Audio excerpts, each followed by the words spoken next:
이사야 65장 7, 8절에서 25절 말씀을 근거로 새로운 삶은 비교와 정죄가 없는 보호받는 삶입니다 라는 제목으로 하나님의 말씀을 잠깐 증거하도록 하겠습니다.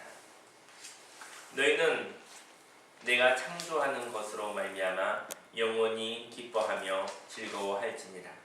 보라, 내가 예루살렘을 즐거운 성으로 창조하며 그 백성을 기쁨으로 삼고 내가 예루살렘을 즐거워하며 나의 백성을 기뻐하리니 우는 소리와 부르짖는 소리가 그 가운데에서 다시는 들리지 아니할 것이며 거기는 날수가 많지 못하여 죽는 어린이와 수완이 차지 못한 노인이 다시는 없을 것이라. 곧 100세에 죽는 자를 젊은이라 하겠고 100세가 못되어 죽는 자는 저주받은 자이리라. 오늘 시간 성경 말씀은 하나님의 창조가 있다고 얘기를 합니다. 하나님의 창조가 있기 때문에 우리가 기뻐하는 것입니다. 사람이 노력으로 생산이 일어난다고 한다면 거기는 수고와 고통과 괴로움과 애씀이 있었던 것이죠. 어쩌면 마땅한 결과다. 거기는 감사가 없고 기쁨은 없을 것이라고 생각되어집니다. 하나님의 창조가 있기 때문에 저와 여러분들이 기뻐하며 즐거워하는 것입니다. 스트레스가 많은 세상이 있지요. 잘 돼도 스트레스가 많고요. 못 되어도 스트레스가 많습니다. 거기에는 바로 비교가 있기 때문인 것입니다. 잘된 인생, 못된 인생 이렇게 이야기하는 것은 어찌 보면 사람들의 기준이 있기 때문이 아니겠는가 생각이 되어집니다. 하지만 하나님께서는 그 사람다운 인생이 있을 것이죠. 그 사람다운 무엇과도 비교할 수 없는 그 사람다운 삶이 있는 것이죠. 바로 이것이 창조인 것입니다. 있는 모습 그대로 나아갔었을 때 비교당하지 아니하고 하나님께서 있는 모습 그대로 인정하여 주시고 그 삶 그대로 하나님께서 받으시는 것, 그것이 바로 창조가 되겠죠. 스트레스가 없는 삶이 있습니다. 그것은 하나님의 창조가 일어나는 것입니다. 비교가 없는 세상입니다. 정죄가 없는 세상입니다. 사망 권세보다 생명의 권세가 더욱더 많이 있습니다. 걱정과 근심과 염려가 있을지라도 걱정과 근심과 염려보다도 더욱더 감사와 기쁨이 있습니다. 바로 이곳이 사망 권세보다 생명의 권세가 더 많이 있기 때문에 하나님의 보호하심으로 말미암아 스트레스가 없거나 스트레스가 적은 세상이 되어지는 것이죠. 성령이 충만한 삶을 살게 되어지는 것입니다. 그래서 생명을 낳는 일이 많아집니다. 하나님의 창조가 저와 여러분들에게 있기를 원합니다. 우리가 하나님의 기쁨이 되기를 원합니다. 그래서 하나님이 정하신 생명이 지켜지는 삶을 살기를 원합니다. 복음은 하나님의 보호하심을 맞으며 사는 것을 의미합니다. 하나님의 창조를 위하여 참된 예배자가 되기를 원합니다.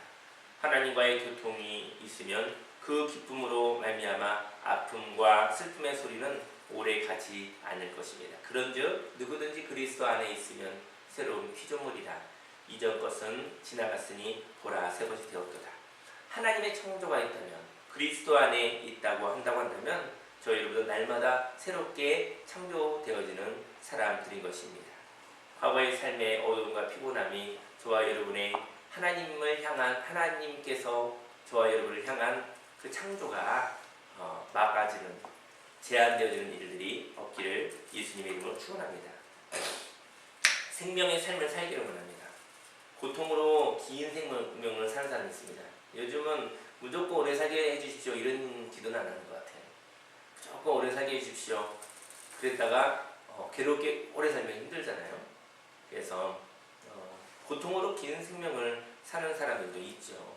그리고 고통으로 인하여 정한 삶을 살아가는 사람이 있습니다. 고통으로 긴 생명을 사는 사람들은 생명이 이제는 없어져야 될 때 순리대로 생명이 없어져야 되는데 인간적인 어떠한 약물과 여러 가지 모습 때문에 사실은 하나님이 정하신 생명보다 더 살아가는 것이죠. 인간적인 모습으로 살아가기 때문에 거기에는 고통이 남는 것이죠. 고통으로 긴 생명을 살기를 원하지 않습니다. 그리고 고통으로 인하여 하나님이 정하신 때에 그때 생명이 자연스럽게 멈추는 것을 원하는 사람도 있습니다. 그리고 기쁨으로 긴 생명을 사는 사람이 있습니다. 우리는 어떤 경우에 있습니까? 인간적인 이유로 하나님 없이 생명을 연장하여 고통 속에 사는 사람이 있고, 하나님의 뜻을 따라 사명을 다하고 난 뒤 하나님의 부르심을 따라 그 생명의 원리에 순종하는 사람이 있고, 하나님이 주신 사명이 있기 때문에 하나님의 창조가 일어나서 하나님의 생명으로 긴 생명을 살아가는 사람이 있는 것입니다. 고통으로 긴 생명을 살기를 원하지 않습니다. 사명이 있기에 성령의 충만함을 가지고 십자가를 지는 긴 생명을 살기를 원합니다. 생명이 충전되는 생명으로 살기 원합니다. 저희 여러분들의 순간순간이 하나님의 생명으로 충만하게 되어지시고, 그 생명이 넘쳐나서 순간순간이 이어져서 영원한 삶을 사시기를 예수님의 이름으로 축원합니다. 날마다 하나님의 창조가 있습니다. 사람의 힘으로 살아가는 것, 그것은 거기에는 고통이 있습니다. 왜냐하면 사람이 관리해야 되고 사람이 짊어져야 되는 십자가가 있는 것이기 때문이죠. 하나님 안에 거하여 하나님의 생명으로 말미암아 한 걸음 한 걸음 걸어가는 저와 여러분들이 되기를 예수님으로 축원합니다. 그들이 가옥을 건축하고 그 안에 살겠고 포도나무를 심고 열매를 먹을 것이며, 그들이 건축한 데에 타인이 살지 아니할 것이며, 그들이 심은 것을 타인이 먹지 아니하리니 이는 내 백성의 수완이 나무의 수완과 같겠고, 내가 택한 자가 그 손으로 일한 것을 길이 누릴 것이며, 그들의 수고가 헛되지 않겠고 그들이 생산한 것이 재난을 당하지 아니하리니 그들은 여호와의 복된 자의 자손이요 그들의 후손도 그들과 같을 것입니다. 하나님이 주신 것을 빼앗기지 않는 축복이 있습니다. 하나님이 주신 것은요, 빼앗길 수가 없어요. 근데 빼앗기는 이유는 무엇일까요? 욕심으로 만든 축복이기 때문이죠. 하나님의 지키심과 보호하심이 없기 때문에 하나님이 지키시지 못하는 것이죠. 지키시지 않으시는 것이죠. 저희 여러분들이 축복의 결과에 집중하지 않기 원합니다. 하나님과 동행하는데 마음을 집중하기를 원합니다. 하나님이 함께 하시면 하나님이 주신 것은 어느 누구도 빼앗을 수가 없습니다. 빼앗기지 않는 것입니다. 저희 여러분들이 하나님이 주신 축복이 있는데 그것은 욕심만큼 주어지는 것은 아닙니다. 저와 여러분들에게 감당할 수 있을 것만큼만 주시는 것이죠. 지난밤에 비가 많이 왔죠. 농부들에게 있어서 비는 굉장히 큰 축복입니다. 하지만 그 축복을 40주야로 비가 내린다고 한다면 그 축복이 아니게 되겠죠. 노아의 홍수처럼 온 세상이 물로 덮여지는 심판의 날이 되어질 것입니다. 각 사람이 하나님의 축복을 감당할 만한 그릇만큼 채워지는 것입니다. 물 조금 많이 주세요, 조금 강하게 해주세요, 이런 우리 축복은 아닐 것 같습니다. 하나님이 주신 사명, 하나님이 주신 사명을 감당할 만큼 하나님의 축복을 허락하여 주시옵소서 라고 고백하는 저와 여러분들이 소원합니다. 욕심을 살지 않기 원합니다. 진리로 인하여 살기 원합니다. 하나님의 말씀을 따라 살기를 원합니다. 하나님의 놀라운 생명의 능력으로 살기를 원합니다. 하나님이 주신 것을 빼앗기지 않는 축복이 있습니다. 그것은 욕심으로 사는 것이 아닙니다. 진리의 말씀으로 살아가는 것입니다. 이것은 사람의 힘으로 되는 것이 아니죠. 하나님께 속한 축복은 하나님이 지키십니다. 그래서 하나님께서 하나님께 모든 것을 드리는 삶을 살아가는 것입니다. 하나님의 생명을 주시면 그 생명으로 하나님이 주신 것을 누릴 수 있게 되어지는 것입니다. 하나님의 놀라운 생명의 능력으로 말미암아 하나님이 주신 생명을 누리는 귀한 축복을 받으시기를 예수님 이름으로 축복합니다. 그들이 부르기 전에 내가 응답하겠고 그들이 말을 마치기 전에 내가 들을 것이며, 이리와 어린 양이 함께 먹을 것이며 사자가 소처럼 짚을 먹을 것이며 뱀은 흙을 양식으로 삼을 것이니 나의 성산에서는 해함도 없고 상함도 없으리라 여호와께서 말씀하시니라. 공감의 시대입니다. 힘들고 어려운 것은 환경이 어려워서 힘든 것도 같지만 힘들고 어려운 시기를 함께 기도하며 마음을 나눈 사람이 없기 때문입니다. 문제는 있는 것입니다. 변수는 있는 것입니다. 어떻게 보면 하나님의 창조가 문제일지도 모르겠습니다. 우리 똑같이 되었으면 좋겠는데 날마다 살아 움직이는 하나님의 말씀으로 말미암아 변하고 있습니다. 근데 그 문제에 따라 하나님과 동행하여 아름답게 변화되어져야 되는데 우리는 그대로 욕심을 따라 살아가고 싶은 마음이 있게 되어지는 것이죠. 근데 문제가 있었을 때 외로워서 나 혼자구나 라는 그런 마음이 그 사람을 힘들게 하고 괴롭게 하고 넘어지고 쓰러지게 하는 것 같습니다. 공감이 있다고 한다면 내가 혼자가 아니야 라는 것을 아는, 나와 함께하는 사람이 있어, 내 마음을 아는 사람이 있어, 그 사람은 문제를 넘어 답을 내는, 내가 세상에 환난을 나가나 담대하라, 내가 세상을 이겨노라 하시리라. 하나님께서 저와 여러분들의 사정과 형편을 아십니다. 저는 이제는 그 교회를 개척하면서 하나님이 나의 사정을 아는구나, 우리의 사정과 형편을 아는구나, 이런 것을 많이 느끼게 되어집니다. 하나님께 집중되어진 삶, 하나님이 정말 모든 것을 아시는구나. 내가 나를 아는 것보다 하나님이 더욱더 나를 아시는구나. 성경에 이런 말씀이 있죠. 하나님께서 주시고 싶은데 하나님은 너에게 무엇이 있어야 될지를 아는데 저와 여러분들이 그것을 알지 못한다고 합니다.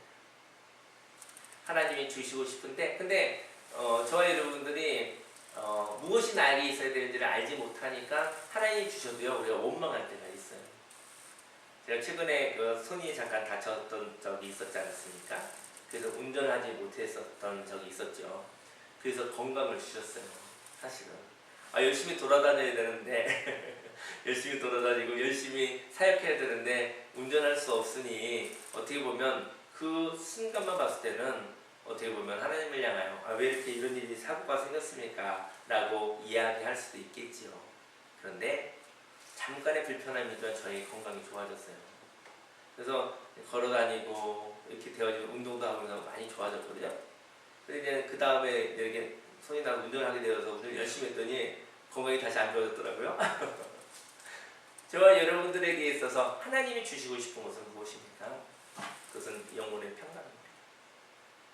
저와 여러분들이 어떤 일을 만나도 어떻게 보면 저희 여러분들이 지금 힘든 일을 겪는 이유는 이런 일을 통해서도 이런 시험을 통과할 수 있는가, 이런 일이 있어도 마음의 평강이 있을 수 있는가, 그것이 바로 영성입니다. 그것이 바로 하나님이 주신 생명입니다. 테스트를 보는 것이죠. 중간고사가 최근에 아이들에게 있었었는데 시험을 중간중간 보는 이유는 괴롭히려고 하는 것이 아니죠. 실력을 쌓고 싶은 거죠. 인생에는 중간고사처럼 순간순간마다 시험이 있습니다. 그 시험 가운데 하나님과 동행하는 답으로 사시기를 예수님으로 축원합니다. 공감의 시대입니다. 마음이 통하는 시대입니다. 그렇다면 걱정할 것도 없고 괴로울 것도 없습니다. 기도할 수 있다고 한다면 하나님께서 저와 여러분들의 마음을 아신다면 그들이 부르기 전에 내가 응답하겠고 그들이 말을 마치기 전에 내가 들을 것이며 하나님이 아신다는 것이죠.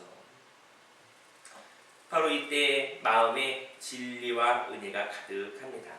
저와 여러분들이 세상적인 관점으로 저와 여러분들보다 약한 자들이 있습니다. 그들에게는 은혜와 긍휼로 대하시기 바랍니다. 또 저와 여러분들이 세상적 가치관에서 저와 여러분들보다 강한 자가 있습니다. 그들에게는 진리로 승리하시길 바랍니다. 이러한 소통을 통하여 함께함으로 창조와 생산이 일어나기에 넘치는 축복이 있는 것입니다. 그래서 상대편을 먹잇감으로 간주하지 않아도 됩니다. 경쟁 사회가 되지 않아도 됩니다. 하나님의 창조가 있기 때문에 싸울 이유가 없어요. 다툴 필요가 없습니다. 사실은 하나님의 창조 안에 거하지 못하기 때문에 사람들 간에 다툼이 있는 것입니다. 사실은 날마다 창조가 일어나면요 이래도 되고 저래도 되는 것이거든요. 부족하기 때문에 그 부족한 것을 힘 있는 자들이 서로 탈취하려고 그래서 다툼과 경쟁이 일어나게 되어지는 것이죠. 하나님께 답이 있습니다. 복은 하나님으로 말미암아 있는 것입니다. 하나님의 창조가 일어나면 마음의 여유가 있습니다. 하나님의 창조가 일어나면 억울함도 없습니다. 하나님의 창조가 일어나면 내가 세상에서는 내가 조금 억울한 일이 있다 할지라도 그보다 넘치는 하나님의 창조가 있으니 더 기쁨이 기쁨이 넘쳐나는 것이죠. 하나님의 창조가 있는 사람 복된 자들이고요. 하나님의 창조가 없는 사람들은 불쌍한 사람이 될 것입니다. 저희 여러분들이 하나님의 창조 안에 거하는 귀한 축복의 사람이 되기를 예수님으로 축원합니다. 그래서 경쟁 사회는 상대편을 먹잇감으로 간주하지요. 그리고 경쟁이 되어집니다. 하지만 하나님의 나라는 소통이 되기에 다툼이 없습니다. 그래서 상대편을 이해하는 세상이 됩니다. 이해가 되기에 용납이 되는 것이죠. 그럴 수 있겠다고 생각합니다. 다툼과 오해가 없습니다. 그리고 상대편의 삶을 그대로 살아보는 개방성이 있습니다. 어떤 누구가 저와 여러분들에게 이런 얘기를 하죠. 이렇게 살아보라고. 근데 어떤 사람이 너무 강요하는 경우가 있다고 합니다. 그럼 많이 불쾌하고 가면 힘들죠. 그러면 그 이야기를 듣고서 받아들일 만한 것은 받아들여서 한번 그대로 살아보는 것도 좋을 것 같습니다. 그의 마음에 소중한 마음만 받아들인 것이죠. 그리고 그 경우가 맞지 않는다고 한다면 걸러내도 괜찮을 것 같습니다. 하나님께서 주시는 말씀 한번 그대로 살아보는 마음의 열림, 개방성이 있는 것이죠. 자기가 가진 고정관념을 우상화하지 않습니다. 그리고 상대편에게 그 고정관념을 강요하지도 않습니다. 그리고 상대편의 삶의 방식을 용납하며 권유를 받아서 행동해 보기도 합니다. 어떤 사람이 좋은 마음으로 이렇게 한번 살아보라고 얘기했었을 때 한번 그것을 받아서 한번 살아보기도 합니다. 그래서 그렇게 행동해 보기도 합니다. 왜냐하면 좋은 뜻으로 행하였다고 한다면. 그리고 상대편의 연약함도 인정하죠. 어떤 사람이 연약한 가운데 있었을 때 정죄하거나 판단하지 않습니다. 그럴 수도 있었겠구나. 인생에는 희노애락이 있습니다. 기쁠 때도 있고요. 또 화날 때도 있습니다. 슬플 때도 있습니다. 즐거울 때도 있습니다. 인생은 희노애락으로 가득 차일 것이거든요. 잘 될 때도 있고 안 될 때도 있고 건강할 때도 있고 또 약할 때도 있고 또 부유할 때도 있고 가난할 때도 있고 그리고 병들었을 때도 있고 오해가 있을 때도 있고 평화로울 때도 있고 여러 가지 모습이 있게 되어지는 것입니다. 넘어진 자를 정죄하지 않습니다. 그래서 상함도 해함도 없게 되어지는 것입니다. 새로운 삶, 하나님의 창조가 일어나는 귀한 삶 가운데 비교와 정죄가 없는 하나님의 보호하심을 받는 귀한 삶을 사시기를 예수님으로 축원합니다. 오늘 말씀을 근거로 오늘 이 시간 하나님께 기도하며 오늘 하루도 복되게 해주신 주님 앞에 나아가 오늘 하루도 하나님이 주신 생명의 말씀을 승리하겠다고 결단하는 기도를 하겠습니다. 주여 삼창하고 기도하겠습니다.